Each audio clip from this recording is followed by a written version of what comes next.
বন্ধুরা, আপনারা দেখেছেন হয়তো আমি একটা পোস্ট করেছিলাম, যেখানে বলা হয়েছিল, আমি লিখেছিলাম ডাবল ডাবল গাড়ি ভাড়া দিয়ে কিন্তু আমরা যাতায়াত করতেছি, সব কিছুরই দাম কিন্তু ক্রমাগত বাড়তে আছে।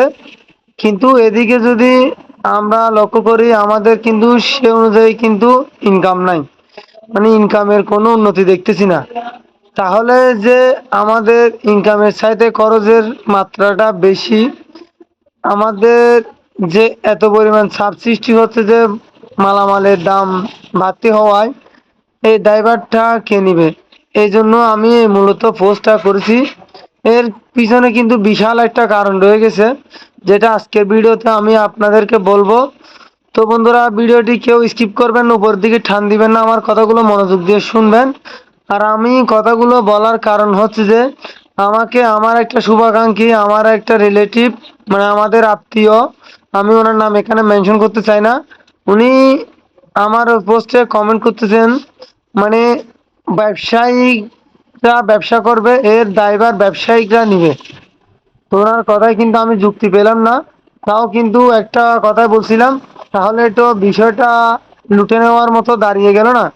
তো উনি ওইখানে কিন্তু মত প্রকাশ করছেন, কিন্তু আবার একটা কথা বলছেন, আপনার ওইখানে তো আপনার ব্যবসায় তো গলা চিপে নেওয়ার মতো কিছুই নাই। জাস্ট আমাকে একটু উদাহরণ দিয়ে দিল। তো আমি এখানে কোনো যুক্তি পেলাম না। তো আমি ওনাকে বললাম যে মাথা মাথা মোটা নিয়ে কিন্তু আমার এখানে কমেন্ট করতে আসবেন না। এরকম মোটা মাথা নিয়ে কমেন্ট করার দরকার নেই।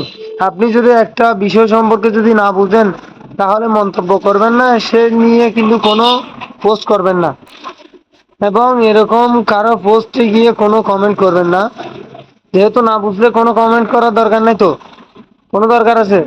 তো আমি ওনাকে বলতে চাচ্ছি, সবার উদ্দেশ্য করে বলি, এই যে মনে করেন দিনকে দিন মানুষ গ্যাস পাম্পে গিয়ে ড্রাইভার সাহেবরা বসে থাকে, গ্যাস নিতে কষ্ট হয়। মনে করেন আজকের দিনে মনে করেন 4টার দিকে গ্যাস পাম্পে গিয়ে লাইন দিল, তারপর দিনে 4টা বাজে আসতেছে মানে গ্যাস নিয়ে, তাও কোনো প্রেশার নেই, মনে করেন 110 120 প্রেশার উঠে, তাহলে এগুলো দিয়ে কতক্ষণ গাড়ি চালাতে পারবে? তো যদি আমি লক্ষ্য করি, মনে করেন গাড়ির আমদানি আছে মনে করেন 450 টাকা, এবার গ্যাস নিতে হবে তাকে 400 টাকা 300 টাকা। তারপর মনে করেন সে আজকে থেকে কাল 4টা পর্যন্ত বসে বসে সে চা নাস্তা ভাত পানি সব কিছু তো খাবে, এর জন্য 300 400 টাকা ওর পকেট থেকে এমনিতে চলে যাবে। তাহলে এতগুলি পরিশ্রম করার পর, এতগুলি টাকা খরচ করার পর যে গ্যাসটুকু নিয়ে আসবে, এবার মনে করেন সে কি করবে? টাকাগুলো খাদের কাছ থেকে নিবে, 10 টাকার ভাড়া 20 টাকা করবে, 20 টাকার ভাড়া ভাড়া 50 টাকা করবে। হ্যাঁ, সেটাই দিয়ে কিন্তু আমরা কিন্তু দোকান আসতেছি, যাতায়াত করতেছি। তাহলে মনে করেন, এখন মনে করেন যারা গাড়ি ভাড়া দিয়ে পণ্য আনবে, মনে করেন দোকানে বা ব্যবসা বাণিজ্যে যারা কাঁচা মালামাল আনবে, মনে করেন আগে মনে করেন যে জায়গায় 500 টাকা গাড়ি ভাড়া দিছে, সেই জায়গায় এখন বর্তমানে দিতে হবে 800 টাকা। তাহলে যে 300 টাকা বেড়ে গেল, এই টাকাটা কোথা থেকে দিবে? এগুলা কি তারা কি তাদের বাপ দাদা সম্পত্তি কি বিক্রি করে এনে দিবে, নাকি তাদের ঘর থেকে এনে এখানে এখানে পূরণ করবে? আর ড্রাইভার সাহেবরা যে দুর্গতিতে যেই কষ্টটা পাচ্ছে গ্যাসের জন্য, মনে করেন যে একদিনের জায়গায় 2 দিন চলে যাচ্ছে অল্প কিছু গ্যাস নেওয়ার জন্য, তো তার পরিশ্রম যাচ্ছে, সময় যাচ্ছে, এক প্রকার ঘুমাইতে পারতেছে না, ঠিক মতো খাইতে পারতেছে না, পকেটের টাকা যাচ্ছে, আমদানি দিতে হবে, সে সম্পূর্ণ টাকাগুলো খাদের কাছ থেকে নিবে, আমার আপনার আপনাদের মতো সবার কাছ থেকে এটা আদায় করবে। কিভাবে করবে? ওই যে 10 টাকার ভাড়া 20 টাকা, 20 টাকার ভাড়া 50 টাকা, যেখানে মনে করেন মাল আনতে খরচ কম হতো, সেখানে যখন সেটা বৃদ্ধি হয়ে যায়, ডবল হয়ে যায়, তাহলে ব্যবসায়িকরাও কি করবে? সেই টাকাতে কিন্তু 1 টাকা 2 টাকা 5 টাকা করে বৃদ্ধি নিয়ে নিয়ে কি করবে? ওটা পূরণ করবে। না হলে তো তাদের ঘর থেকে এনে এখানে দিবে না, নাকি দিবে? তাহলে এই প্রেশারটা এখন এখন আসতেছে কাদের উপর? জনগণের উপর।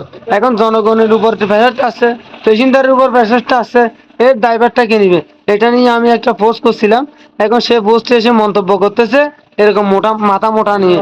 এরকম মাথা মোটা নিয়ে কারো পোস্টে মন্তব্য করবেন না, আগে বুঝবেন, বিষয়টা জানবেন। আমার কথা হচ্ছে যে, যদি এখানে যদি আমি, হ্যাঁ, কারো দোষ দিতেছি না, এটা যে কারণে হবে হোক, গ্যাসের প্রবলেমটা যে কারণে হবে হোক, কিন্তু আগে এর প্রভাবটা পড়বে কাদের উপর? আমাদের জনগণের উপর। আমি জাস্ট এটাই বুঝাতে চাচ্ছি যে গ্যাসের দাম বাড়ুক বা যে জিনিসের দাম বাড়ুক না কেন, ওটার প্রভাবটা এসে পড়বে সরাসরি আমাদের জনগণের উপর, সাধারণ মানুষের উপর। যারা অর্থবিত্ত আছে তাদের তো কোনো সমস্যা নেই, যারা মধ্যবিত্ত আছে, দিন আনে দিন খায়, যাদের রোজগার কম, এমন এমন মানুষ আছে যারা দৈনিক 200 টাকা ইনকাম করতে পারে না। এরকম লক্ষ লক্ষ কোটি কোটি মানুষ আছে যারা দৈনিক 200 টাকা ইনকাম করতে পারে না। তাহলে তারা যে ডবল টাকা দিয়ে গাড়ি ভাড়া দিয়ে কর্মস্থলে আসবে, সেখান থেকে যে পুঁজি করে বাসায় পর্যন্ত নিয়ে যাবে, এর কোনো গ্যারান্টি নেই। সে ড্রাইভারটা কে নিবে?